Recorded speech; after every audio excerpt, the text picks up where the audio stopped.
Welcome back to the next segment of How to Adult.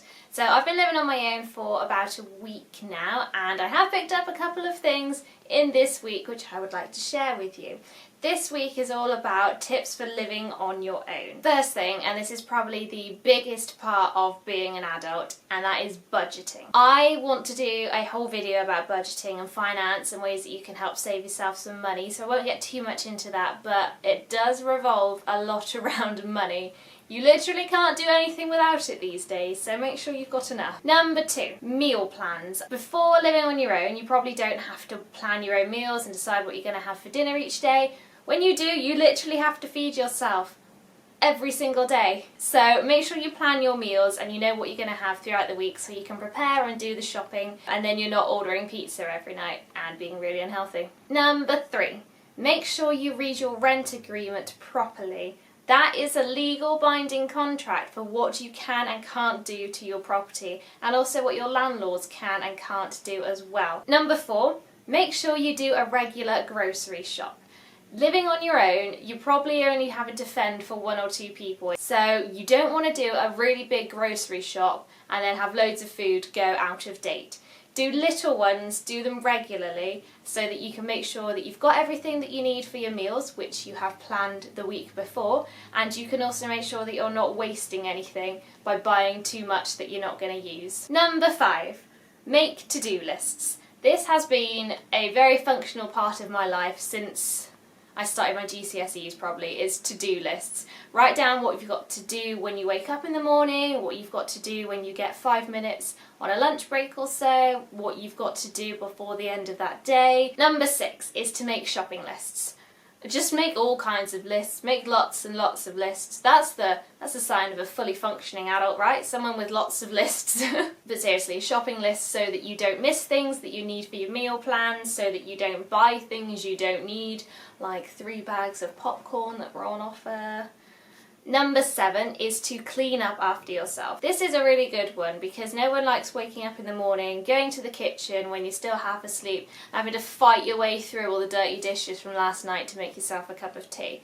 If you clean up after yourself every night, make sure that you go to bed with a clean house, a clean kitchen. It will make getting up in the morning a lot easier. You'll have a lot more clarity and you can just muddle your way through half asleep and make yourself a cup of tea without having to feel bogged down and dirty. So do clean up after yourself. You haven't got mum or dad to do it for you now. Number 8 is learn how to wash and iron your clothes.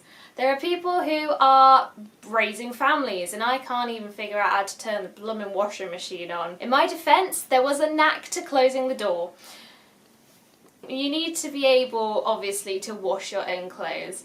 Before I left home, I never had to figure out how to use the washing machine. 20 years old, a little bit embarrassing. I think I turned it on once everything had been loaded and all the condiments with the fabric softener and stain remover, etc. had all been loaded.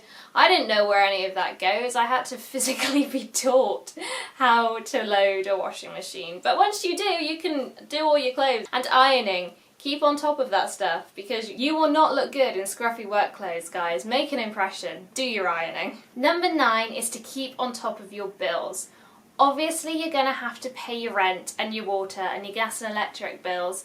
So make sure you've got enough money set aside to do that. Otherwise, you will really struggle to live on your own.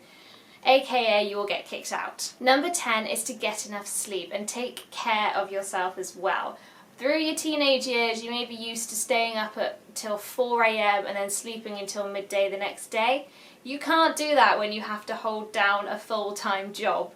So get enough sleep, get an early night so that you can wake up in the morning and feel refreshed instead of hungover and half asleep and groggy. Obviously, if you're still in university, that is absolutely fine. You carry on living your life that way because you need to make the most of it before you get a full-time job. Number 11 is to buy backups of things. No one wants to be caught out having no toothpaste or running out of deodorant or running out of washing up liquid. When you know you're getting low on something, buy a backup or even have 2 or 3 backups stacked up. I've got about 4 bottles of micellar water just because they were on offer at the time and I didn't want to run out. So definitely make sure you've got enough to last you so that you'll never be caught unprepared without deodorant. Number 12 is not to let food go mouldy. This kind of goes without saying, but if you see something that's going slightly off, just get rid of it straight away. Chuck it in the bin. I know it's horrible being wasteful. You should try and avoid being wasteful at all costs. So if you can use it, make sure you do. Use by dates and best before dates are something to look out for. The use by ones are ones that you definitely can't use after their date. The best before ones you can still use, for example, some fruits and vegetables. Tomatoes, I bought a big pack of tomatoes and I could still use them 2 or 3 days after the best before date because it said best before. Do double check on the packages of the things you buy, and if you can use it, do. If you can't and it's going mouldy, just get rid of it straight away. You don't want that mould or grossness to contaminate anything, so just bin it. Number 13, you will learn that leftovers will make up about 50% of your meals. If you're cooking for one person, a lot of recipes that you have will be catered to 2 or 3 people, which is great. That means you get 2 or 3 meals out of it and you don't have to cook every single night. So leftovers are actually really good. No food will taste as nice the second time round, except maybe cold pizza. But it's still enough to sustain yourself. If you've got a busy day coming up, you can just chuck some leftovers in the microwave and eat them and go. So 50% of your foods, I'd say, will be leftover meals. Number 14, you're going to have to learn how to catch a spider on your own. Sorry, it's something you're going to have to do.